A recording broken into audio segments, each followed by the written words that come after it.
अक्सर सोचा जाता है कि एक लेजेंड की शुरुआत होती कहां से है। तो आज हम एक गाजी के उरूज की कहानी में जरा गहराई में जाएंगे और देखेंगे कि अर्थुगरुल के इस मशहूर अज़्म की बुनियाद आखिर पड़ी कहां थी। तो सवाल ये उठता है कि एक लेजेंडरी हीरो बनता कैसे है? क्या वो बस मैदान जंग में तलवारों की झिनकार में पैदा हो जाते हैं, या फिर उनकी अजमत की जड़ें कहीं बहुत गहरी होती हैं? यही वो सवाल है कि आखिर एक ऐसा किरदार बनता कैसे है। हैरत की बात यह है कि इस कहानी का आगाज किसी मैदान जंग के शोरो गुल से नहीं होता, बल्कि इसकी शुरुआत होती है बचपन में सीखे गए उन खामोश मगर बहुत गहरे असबाक से। असल में एक हीरो का सफर यहीं से शुरू होता है। तो सबसे पहला और अहम सबक वो था तलवार का सबक। ये वो लम्हा है जब एक बाप अपने बेटे को सिखाता है कि असल ताकत और सब्र के बीच में जो एक नाजुक सा तवाजुन है वो कितना जरूरी है। जरा इस मंजर को सोचें। एक बाप है जो अपने नौजवान बेटे अर्थुगरुल को तलवार चलाना सिखा रहा है। अर्थुगरुल की ग्रिप जैसे ही कमजोर पड़ती है, उसके वालिद उसे रोकते हैं और एक ऐसा सबक देते हैं जो आगे चलकर उसकी पूरी तकदीर बदल देगा। वो कहते हैं, याद रखना, एक सिपाही की सबसे बड़ी ताकत उसकी तलवार नहीं होती, बल्कि उसका सब्र होता है। अच्छा, तो ये सब्र, इसका असल मतलब है क्या? देखिए, ये सिर्फ इंतजार करने का नाम नहीं है। सब्र का मतलब है तूफान के बीच में भी साबित कदम रहना। ये बर्दाश्त का, तहम्मुल का और अपने जज्बात, खास तौर पर गुस्से को काबू में रखने का एक फन है। यहाँ पे ना ताकत की दो अलग अलग शक्लें सामने आती हैं। एक तरफ है वो बेलगाम कच्ची ताकत जो बस गुस्से की आग से जलती है और अक्सर उसका अंजाम शिकस्त ही होता है, और फिर दूसरी तरफ है काबू में रखी हुई ताकत जिसको सब्र गाइड करता है, और यही वो ताकत है जो आखिर में असल फतह दिलाती है। और ये बात नौजवान अर्थुगरुल के दिल में घर घर जाती है। वो सिर्फ सुनता नहीं बल्कि इस हिकमत को समझता है, उसे अपना लेता है और जवाब में कहता है, मेरी तलवार सिर्फ सच्चाई के लिए उठेगी और मेरा गुस्सा वो मेरी मुट्ठी में रहेगा।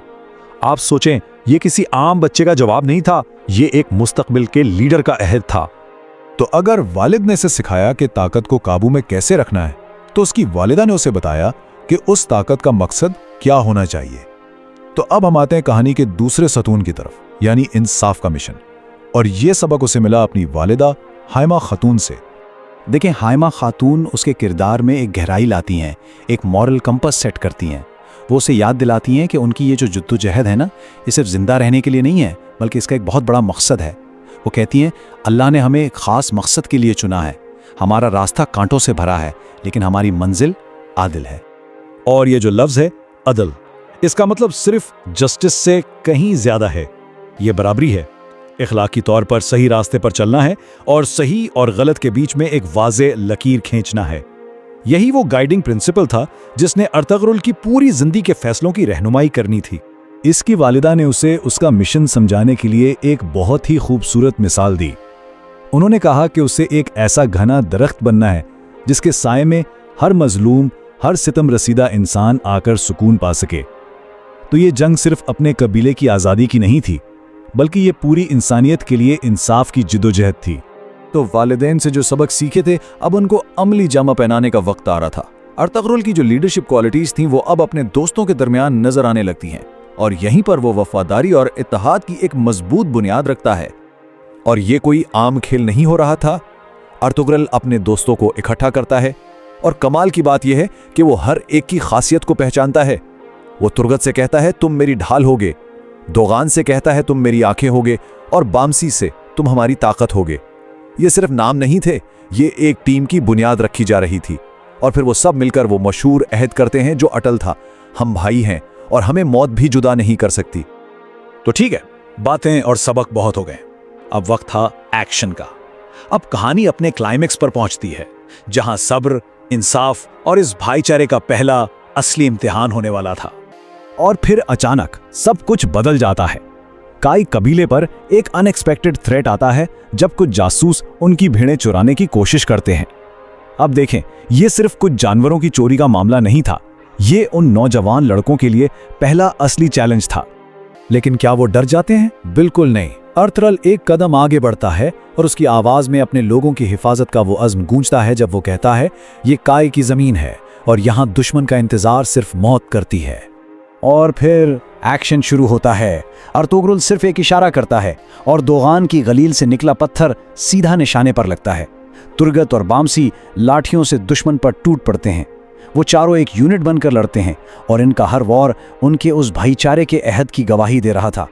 दुश्मन इस इत्तेहाद के सामने एक पल भी नहीं ठहर पाया और उसे भागना ही पड़ा। लड़ाई तो शायद मुख्तसर थी, लेकिन इसका असर बहुत गहरा था। बात सिर्फ भीड़ों को बचाने की नहीं थी, ये अपने उसूलों पर खड़े रहने का सबूत था। तो पहला इम्तिहान वो कामयाब रहा। लेकिन इस जीत का सबसे बड़ा इनाम अभी मिलना बाकी था, और वो इनाम था एक बाप की तरफ से मिलने वाली शाबाशी, एक ऐसी पहचान जो इस कहानी को एक नए मोड़ पर ले जाती है। सुलेमान शाह, जो ये सारा मंजर खामोशी से देख रहे थे, अपने बेटे के पास आते हैं। उनकी आंखों में फख्र साफ नजर आ रहा है और वो अल्फाज कहते हैं जो अर्तुगरुल की जिंदगी का, उसकी तकदीर का महवर बन जाते हैं। आज तुमने ये साबित कर दिया है कि तुम सिर्फ मेरे बेटे नहीं हो, बल्कि तुम इस कौम के मुस्तकबिल के गाजी हो। अब यह समझना जरूरी है कि गाजी का मतलब सिर्फ एक वॉरियर या जंगजू नहीं है। ये एक बहुत बड़ा लक़ब है। ये एक ऐसे मुक़द्दस जंगजू का टाइटल है जो ईमान और इंसाफ के लिए लड़ता है। तो ये सिर्फ एक बाप की तरफ से बेटे की तारीफ नहीं थी, यह उसकी तकदीर का बाकायदा ऐलान था। और बस यहीं पर बचपन के ये छोटे छोटे वाकयात तारीख के बड़े कैनवस से जुड़ जाते हैं।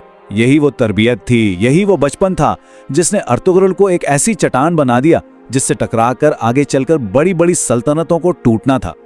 इस नौजवान लड़के के अंदर डाली गई ये वैल्यूज सिर्फ उसकी अपनी शख्सियत तक महदूद नहीं थी। नहीं, ये तो वो बीज थे जिनसे आगे चलकर अजीम सल्तनत उस्मानिया का पूरा दरख्त उगना था। तो आखिर में सवाल फिर वहीं आ जाता है कि एक सच्चे लीडर को बनाती कौन सी चीजें हैं? क्या वो सब्र है, इंसाफ का जज्बा है, या फिर भाईचारे का वो मजबूत अहद? शायद सच यही है कि जब ये सारी खूबियां एक जगह इकट्ठी हो जाएं, तभी एक लेजेंड जन्म लेता है।